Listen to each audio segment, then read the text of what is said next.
बिल्लाहि मिनश्शैतानिर्रजीम बिस्मिल्लाहिर्रहमानिर्रहीम अल्लाहुम्मा कुल्ली वलीकल हुज्जत इब्निल हसन सलावातुका अलैहि वला आबाइही फी हाज़िहि स्साअ व फी कुल्ली साअ वलिय्यन व हाफ़िज़न व क़ाइदन व नासिरन व दलीलन व आइनन व हत्ता तुस्किनहु अर्ज़का तौअन व तुमत्तिअ फ़ीहा तवीला। अस्सलामु अलैकुम सामीन, हमारे चैनल ज़िक्र उला में खुश आमदीद। मैं आज आपके सामने इल्लामा लाजपाल हुसैन की तसनीफ़ कुफ़र की चौखट पर सजदा से इक़्तिबास पेश कर रही हूँ, जिसका बुनियादी मकसद आपकी खिदमत में ऐसा इल्म पेश करना है जिससे लोगों में ऐसा शऊर बेदार हो कि जिससे शयातीन की चालों, हरबों और गुमराहकुन ख़यालात से बचा जाए। अगर आप इस किताब का मुकम्मल मुताला करना चाहते हैं तो इस किताब की PDF को हमारी वेबसाइट www.idarakhatamulauliya.com से फ्री डाउनलोड कर सकते हैं। क्या ज़माने रिज्जत में ईमान लाने का कोई फ़ायदा होगा? क्या अज़ाब देखकर ईमान लाने का कोई फ़ायदा होता है? नेमतों के कम होने की क्या वजह है? ग़ैबत इमाम ज़माना की क्या वजह है? क्या शक करना कुफ़र के मुतरादिफ है? ज़माना रिज्जत में ईमान लाना मुफीद ना होगा।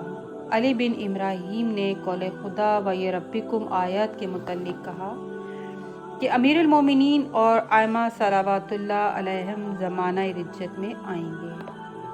सूरह मोमिनीन की आयत 84 में अल्लाह ताला इरशाद फरमाता है, बस जब लोग हमारा अज़ाब देखेंगे तो कहेंगे कि हम खुदा वाहिद पर ईमान लाए और शिर्क से इनकार करते हैं, यानी जिन लोगों को हमने शरीक करार दिया था उन सब से इनकार करते हैं। मगर आयत 85 सूरह मोमिनीन में अल्लाह ताला फरमाता है, बस जब उन्होंने हमारे अज़ाब को देख लिया तो उनका ईमान लाना सूदमंद न हुआ। अल्लाह का यही मामूल उसके बंदों में जारी रहा है और वही इनकार करने वाले खसारे में हैं, यानी उस वक्त ईमान का लाना उन्हें कोई फ़ायदा ना पहुँचाएगा। अल्लाह ताला सूरह इब्राहीम की आयत 28 और 29 में इरशाद फरमाता है, क्या तुमने उन लोगों को नहीं देखा जिन्होंने कुफर से खुदा की नेमतों को तब्दील किया और अपनी कौम को मुकाम हलाकत यानी जहन्नुम में धकेल दिया और वो बदतरीन ठिकाना है। इस आयत मजीदा में अल्लाह ताला ने नेमत के मुकाबिल लफ्ज़ कुफर इस्तेमाल किया है, यानी आयत का मुद्दा ये है कि जिन लोगों ने नेमत के शुक्र के बदले में कुफर इख्तियार किया वही जहन्नुम में जाएंगे। जनाब अमीर कायनात से रिवायत है कि ये आयत कुरैश के बनी उमैया और बनी मुगीरा दोनों के शर की वजह से नाजिल हुई।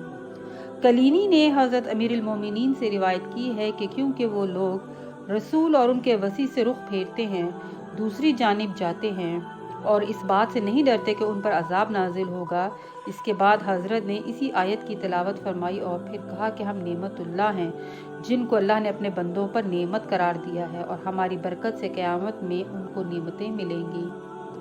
इससे साबित हुआ कि अल्लाह ताला की नेमतों का कम हो जाना कुफरान नेमत की वजह से है और जो हुज्जतुल्लाह में शक करने और उनका इकरार ना करने की वजह से पैदा होता है, यानी इल्लत कायनात वजूद हिज्जत इलाहिया है कि जिसके गायब होने की एक वजह उसके इनकार और शक करने वालों की कसरत का होना है, और यही सबब ग़ैबत इमाम ज़माना अलैहिस्सलाम है। और इस ग़ैबत में कुफरान नेमत इलाही और अल्लाह की हुज्जतों का मजाक उड़ाने वालों की तादाद में इजाफा होना और जुल्म जूर का बढ़ जाना असल सबब है। इसलिए कहा गया है वशक्कु हुआ अल-कुफ़र, शक करना कुफर है। इसीलिए परवरदिगार आलम ने शक करने वाले को भी कुफर के करीब बताया है। हज़रत सादिक अलैहिस्सलाम से रिवायत है कि लोगों ने उन्हीं हज़रत से इस आयत की तफसीर दरियाफ्त की। हज़रत ने पूछा, सुन्नी हज़रात इस आयत के बारे में क्या कहते हैं? रावी ने कहा, कहते हैं कि बनु उमैया और बनी मुगीरा के बारे में नाजिल हुई है। हज़रत ने फरमाया कि खुदा की कसम तुम कुरैश के हक़ में नाजिल हुई है। खुदावंद आलम ने अपने पैगंबर से खिताब फरमाया कि मैंने कुरैश को तमाम अरब पर फजीलत दी और अपनी नेमत उन पर तमाम की और उनके लिए दीन इस्लाम को पसंद किया और उनकी जानिब एक रसूल भेजा, तो उन्होंने मेरी नेमत को कुफर से तब्दील किया और अपनी कौम को हलाकत के दार बवार में पहुंचाया जो जहन्नुम है।